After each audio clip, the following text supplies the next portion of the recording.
Hari itu dimulai seperti biasa di desa Kalindra.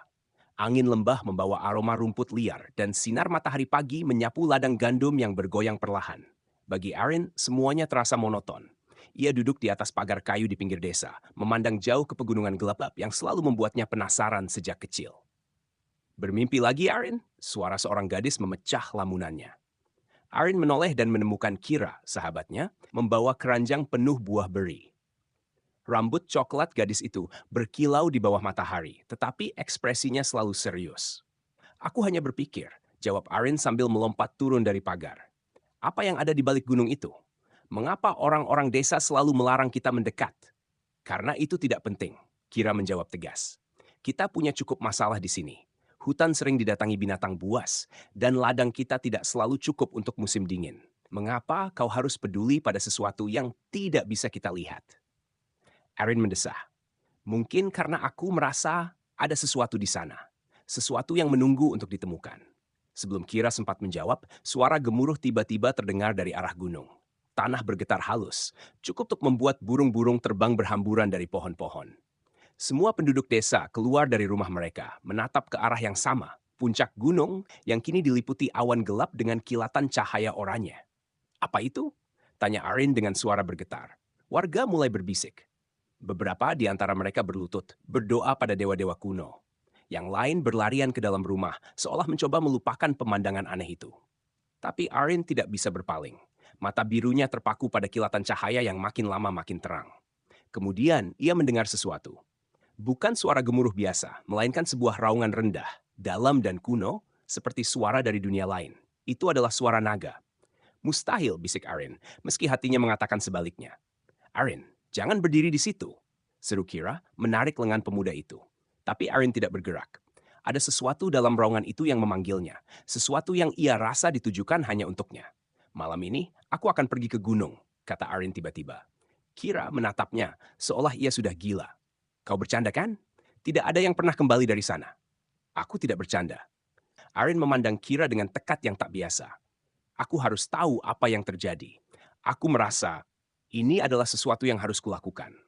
Kira menggeleng, tetapi ia tahu perdebatan tidak akan mengubah pikiran sahabatnya. Malam itu, ketika desa terlelap, Aaron bersiap. Dengan jubah tebal dan belati kecil, ia meninggalkan rumahnya tanpa suara, menatap sekali lagi ke arah gunung yang tampak seperti raksasa yang bernafas. Hutan di kaki Gunung Kalindra terasa berbeda pada malam hari. Pepohonan tinggi berdiri seperti penjaga bisu, dengan bayangan mereka yang menjulur panjang di bawah sinar bulan. Arin berjalan pelan, mencoba menahan derak ranting kering di bawah kakinya. Jantungnya berdegup kencang, bukan hanya karena ketakutan, tetapi juga karena rasa penasaran yang terus membara. Suaranya masih terngiang, raungan naga itu. Dalam setiap langkahnya, ia merasa panggilan itu semakin dekat, seperti bisikan yang membimbingnya ke arah yang benar. Semua ini gila, gumamnya pada dirinya sendiri. Tapi aku tidak bisa berhenti sekarang. Setelah beberapa jam berjalan, Erin akhirnya tiba di sebuah dataran kecil. Kabut tipis menggantung rendah, menutupi tanah berbatu. Di depannya, sebuah gua besar menganga, seolah menjadi mulut raksasa yang siap melahap siapa saja yang berani masuk. Angin dingin bertiup, membawa bau belerang dan abu. Inikah tempatnya? Bisik Arin sambil melangkah mendekat. Tiba-tiba, langkahnya terhenti. Suara gemuruh yang familiar kembali terdengar, kali ini lebih dekat. Batu-batu di sekitar gua bergetar ringan, dan dari dalam kegelapan gua, dua mata merah besar muncul, menatap langsung ke arahnya. Arin tertegun. Makhluk itu keluar dari bayang-bayang, memperlihatkan tubuhnya yang bersinar seperti emas cair. Sisik-sisik naga itu memantulkan cahaya bulan, sementara sayapnya yang besar mengepak perlahan, menciptakan hembusan angin yang menggugurkan daun-daun di sekitar. Naga itu mengeluarkan suara pelan, seperti desisan bercampur geraman. Tapi kali ini, Aaron mendengar sesuatu di baliknya. Sebuah kata, sebuah pesan. Kenapa kau datang? Aaron terkesiap. Bukan karena suara itu keras, tetapi karena suara itu muncul langsung di pikirannya. Aku mendengar panggilanmu. Jawabnya dengan suara gemetar. Ia tidak tahu bagaimana ia berani berbicara, tapi kata-kata itu keluar begitu saja. Mata naga itu menyipit, seolah sedang menilai Aaron. Banyak yang datang ke gunung ini, tapi tak satu pun yang bertahan. Apa yang membuatmu berbeda, anak manusia? Aku tidak tahu, kata Aaron jujur. Tapi aku merasa aku harus ada di sini. Aku merasa ada sesuatu yang perlu aku temukan. Naga itu mendekat, membuat Arin mundur beberapa langkah. Nafas panas makhluk itu terasa di wajahnya, bau belerang semakin kuat. Kau membawa api dalam dirimu, kata naga itu. Suaranya seperti nyala api yang berbisik. Tapi api itu belum menyala. Jika kau ingin kebenaran, kau harus bersiap untuk terbakar. Sebelum Arin sempat menjawab, naga itu mengangkat satu cakar besar dan mengarahkannya ke tanah. Dengan satu gerakan, ia menggali sesuatu dari bawah batu, sebuah benda kecil yang bersinar dalam gelap. Itu adalah batu kristal merah, sebesar telapak tangan Arin yang berkilauan seperti bara api. Ambil ini, kata naga itu. Batu ini adalah kunci untuk membuka rahasia api. Tapi ingat, setiap nyala memiliki harga yang harus dibayar. Arin ragu sejenak, tetapi kemudian ia mengulurkan tangannya. Begitu ia menyentuh batu itu, rasa panas menyengat menyebar ke seluruh tubuhnya, membuatnya hampir menjatuhkan batu itu. Apa ini? Tanyanya terengah-engah. Naga itu hanya tersenyum, atau setidaknya Arin mengira itu senyuman. Itu adalah awal dari semuanya. Kau telah memilih jalanmu, anak manusia, dan jalan ini tidak akan mudah. Sebelum Arin bisa bertanya lebih lanjut, naga itu mengepakkan sayapnya dan melesat ke langit, meninggalkannya sendirian di tengah kegelapan. Batu kristal merah itu bersinar di tangannya, seolah berdenyut bersama detak jantungnya. Arin memandang ke langit, tempat naga itu menghilang. Ia tahu satu hal dengan pasti. Hidupnya baru saja berubah selamanya. Saat langit mulai memudar dari gelap ke abu-abu pagi, embun membasahi rerumputan, dan keheningan menyelimuti sekitarnya. Namun, pikirannya masih penuh dengan bayangan naga itu dan batu kristal merah yang kini ia sembunyikan dalam jubahnya. Ketika ia memasuki desa, Kira sudah menunggunya di depan rumahnya. Wajahnya terlihat gelisah, dan ia langsung menghampiri Arin begitu melihatnya. "Kau benar-benar pergi ke gunung?" Tanya Kira dengan suara tertahan, antara marah dan khawatir. Arin mengangguk, napasnya masih berat setelah perjalanan panjang. "Aku tidak punya pilihan. Aku harus tahu apa yang ada di sana." Kira menatapnya tajam. "Dan apa yang kau temukan? Apa yang begitu penting hingga kau mempertaruhkan nyawamu?" Arin membuka jubahnya perlahan dan mengeluarkan batu kristal merah itu. Ketika sinar matahari pagi menyentuhnya, batu itu berkilau seperti nyala api yang hidup. Kira mundur selangkah, matanya membesar. "Batu itu apa ini?" "Aku tidak tahu," jawab Arin jujur. "Tapi naga itu memberikannya padaku. Dia bilang batu ini adalah kunci untuk sesuatu yang besar." "Naga?" Kira hampir berteriak, tetapi segera merendahkan suaranya. "Kau melihat naga sungguhan. Bukan hanya melihat. Aku berbicara dengannya," kata Arin sambil memandang jauh ke arah gunung. "Dan dia mengatakan bahwa aku membawa api di dalam diriku." Kira terdiam, mencoba mencerna apa yang baru saja didengarnya. "Arin, ini gila. Jika ada naga di gunung itu, kita harus memberitahu orang-orang. Kita harus memperingatkan mereka." "Tunggu," potong Arin. "Aku tidak yakin kita bisa mempercayai siapapun. Orang-orang desa akan ketakutan, dan jika mereka tahu tentang batu ini, siapa yang tahu apa yang akan mereka lakukan? Kita harus mencari tahu lebih banyak dulu." "Tapi bagaimana?" Kira menggeleng putus asa. "Kita hanya 2 orang anak desa. Apa yang bisa kita lakukan?" Arin menggenggam batu kristal itu erat. "Kita mulai dari sini. Batu ini adalah petunjuk. Naga itu bilang, setiap nyala api memiliki harga. Aku rasa ini bukan sekadar batu biasa." Sebelum Kira sempat menjawab, tanah di bawah mereka bergetar ringan. Kedua remaja itu saling pandang, napas mereka tertahan. Gemuruh datang lagi, kali ini lebih keras dan seolah berasal dari bawah tanah. "Apalagi sekarang?" bisik Kira, mencoba menenangkan dirinya. Dari arah tepi desa, seorang lelaki tua berlari terburu-buru, wajahnya pucat. "Gempa ini bukan hal biasa," katanya kepada warga yang mulai keluar dari rumah mereka. "Gunung telah bangun, sesuatu yang besar akan terjadi." Arin dan Kira saling berpandangan. Arin merasa suara gemuruh itu bukan hanya karena gunung yang bangun, tapi juga karena sesuatu yang berhubungan dengan batu di tangannya. "Kita harus pergi," kata Arin. "Kemana?" Kira balas bertanya. "Ke tempat lain. Aku yakin ada seseorang atau sesuatu yang bisa menjelaskan tentang batu ini dan apa yang sebenarnya terjadi." Kira menatapnya ragu-ragu, tetapi akhirnya mengangguk. "Kalau ini berarti kita menjauh dari gunung itu, aku setuju." Dengan cepat, mereka kembali ke rumah masing-masing untuk mengambil barang-barang yang diperlukan.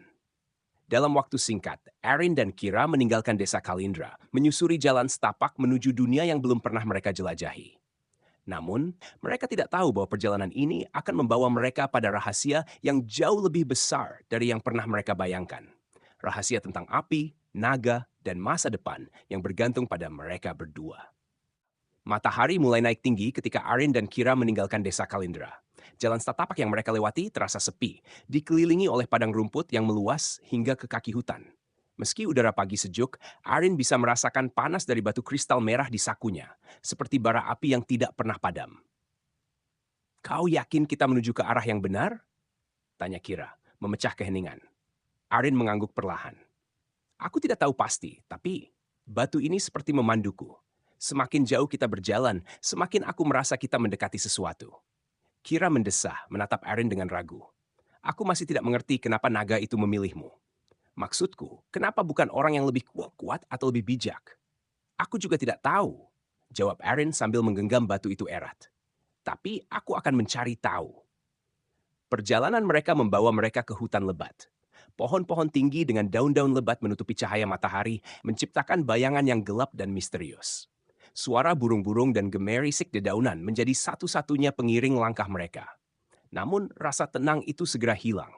Dari kejauhan, terdengar suara gemerisik yang lebih berat, seperti sesuatu yang besar sedang bergerak melalui hutan. Arin berhenti dan menatap Kira. "Apa itu?" bisik Kira.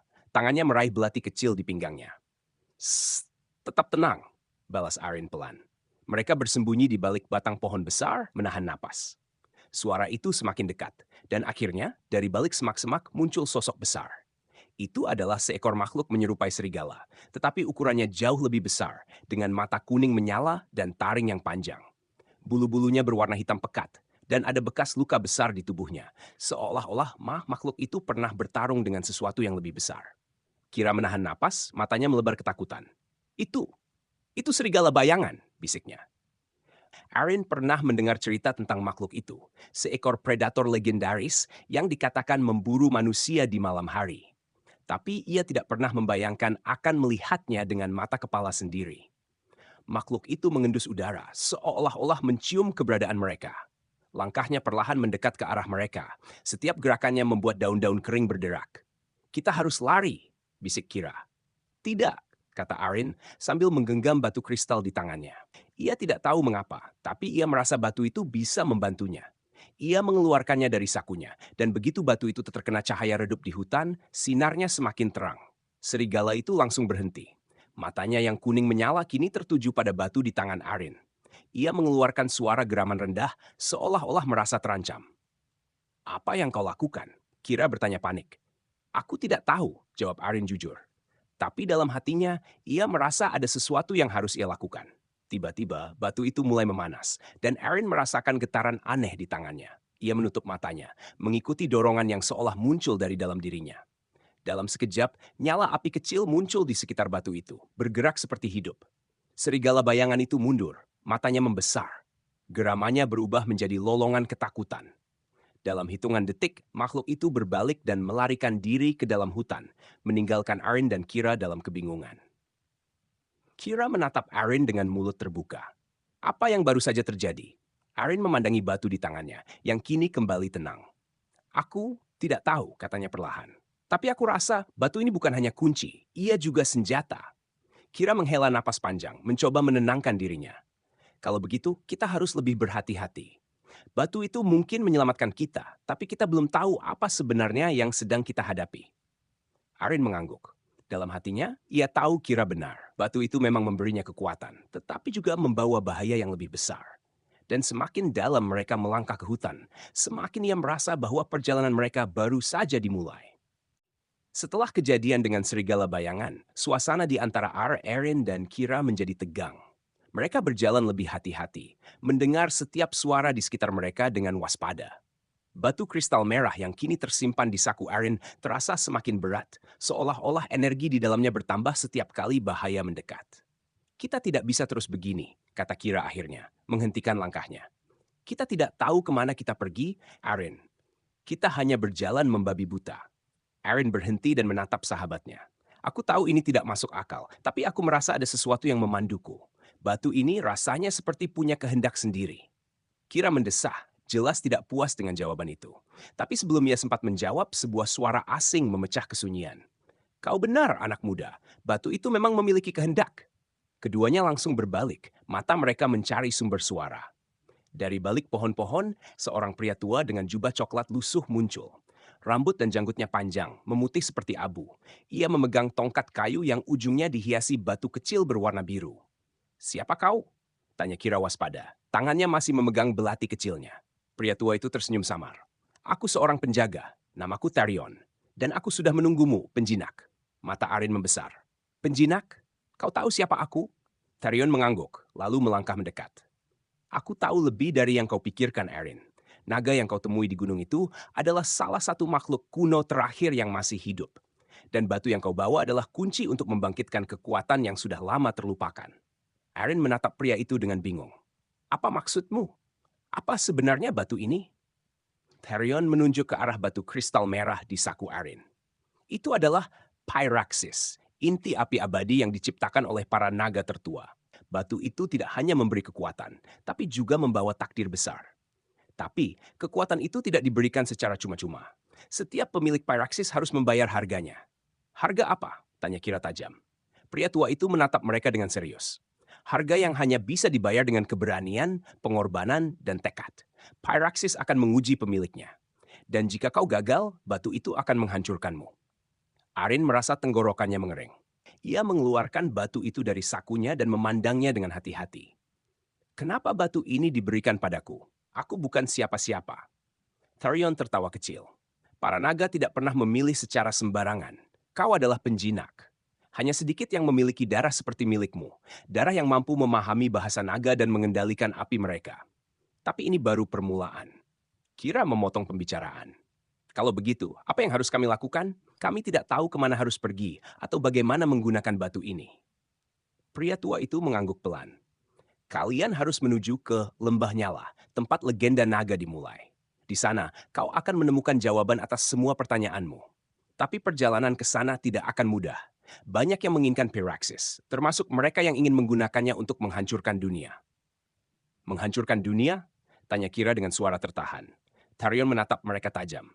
"Ya, Pyraxis adalah kunci kekuatan naga, dan di tangan yang salah, ia bisa menjadi senjata paling mematikan. Kalian harus menjaga batu itu dengan hidup kalian." Erin mengepalkan tangannya di sekitar batu. "Aku akan melakukannya. Jika ini takdirku, aku tidak akan lari." Pria tua itu tersenyum, lalu mengetuk tanah dengan tongkatnya. Sebuah peta kuno muncul di udara, terbuat dari cahaya biru yang berpendar. "Ikuti peta ini. Itu akan membawamu ke Lembah Nyala. Tapi ingat, jalan ini penuh bahaya. Tidak semua yang kau temui akan berpihak padamu." Sebelum mereka sempat bertanya lebih lanjut, Tarion menghilang, meninggalkan mereka berdua dengan peta bercahaya yang melayang di udara. Kira menatap peta itu, lalu memandang Arin. "Aku harap kau tahu apa yang kau lakukan." Arin tersenyum kecil, meskipun hatinya dipenuhi keraguan. "Aku juga berharap begitu." Dengan peta bercahaya sebagai panduan, mereka melanjutkan perjalanan, meninggalkan hutan, dan memasuki dunia yang penuh dengan misteri dan bahaya yang belum pernah mereka bayangkan sebelumnya.